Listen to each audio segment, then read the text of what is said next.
Claire Moody in Western Australia. The Northern Territory government has farmers, fishermen and rural residents up in arms over its plan to change its water policy. The government's under pressure to open up the top end to development, including allocating more water to industry. But some rural residents say they're already suffering, and there are concerns the environment will take a hit from these new proposals. Jane Bardon reports. Peter Marks moved to the Northern Territory to establish his mango farm in Katherine 33 years ago. His family's Murray Darling onion farm had been decimated by irrigation water cuts. There's only one person on the farm now growing wheat and sheep.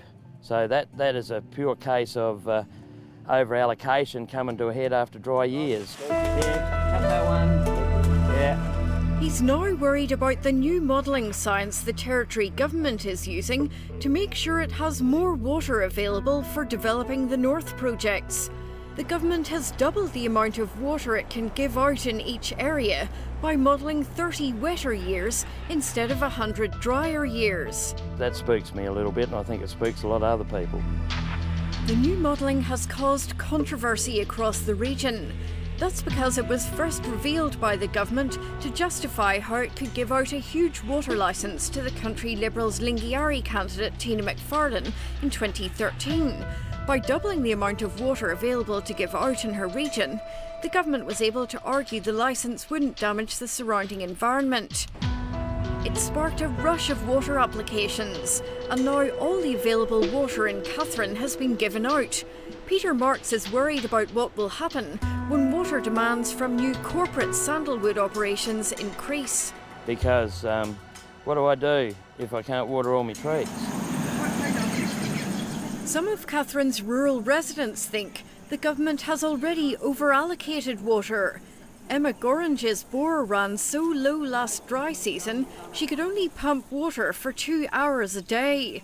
That's even though the government estimates only 40% of the water that's been allocated in Katherine is actually being used by the licence holders. I just don't think they're taking into consideration the dry wets that we've had, and we're not getting the water like we used to. On a property down the road, last dry season, Charmaine Roth's bore water smelled and tasted bad.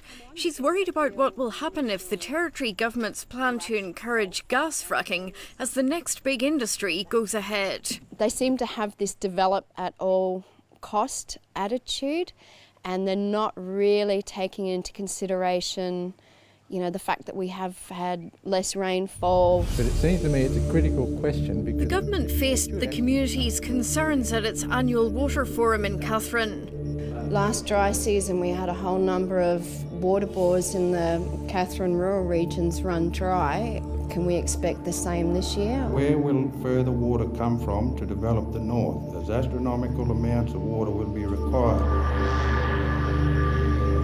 The value of the Territory's agriculture, fisheries, forestry, minerals and energy production have dropped by 18% since the Country Liberals were elected in 2012.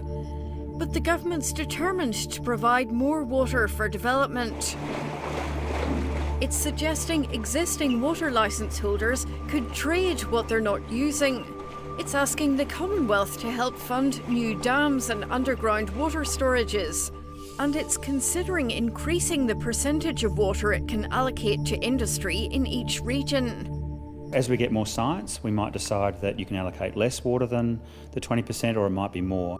That's despite scientific warnings that water diversions result in trade-offs for industries like the $100 million Gulf of Carpentaria fishery.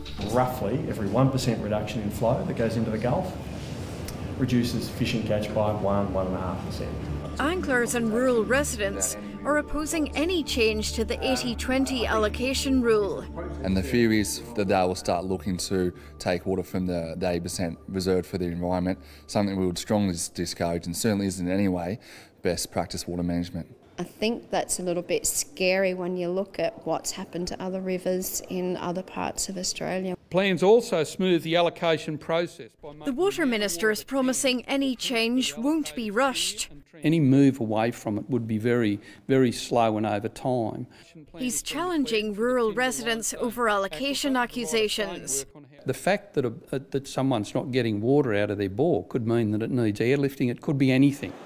The government's confident its water modelling is correct. Over the last 100 years, it's got progressively wetter, and we're using the 30 years of more recent activity. That has got some dry years in it as well. It's also promising corporate farming and gas companies won't be favoured. We apply the same principles to any licence application, whether it be from a small family farm or a large enterprise. The gas industry says its water needs for a planned 2,000 territory wells are being overestimated. The gas well, over a decade of life, uses about as much water as would be required to irrigate a golf course for a month.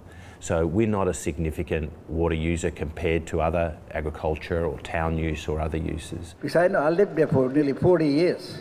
Aboriginal groups are also angry the government scrapped Labour's policy of reserving 25% of water for Indigenous use. It was about economic development and holding that water as an asset for our future development. The Chief Minister told the Northern Land Council's latest meeting Indigenous groups should just apply for water licences like everyone else. There are water allocations now going to many Aboriginal organisations and groups and interests in the Northern Territory. And one in particular is Centre Farm, which is part owned by the NLC. Over the years, Peter Marks has watched many northern development attempts fail. He's calling on the government to be cautious about how it balances the demands for water. You're better off with a smaller system, a smaller amount of productivity that's sustainable instead of big high productivity that looks great on the books for a government term.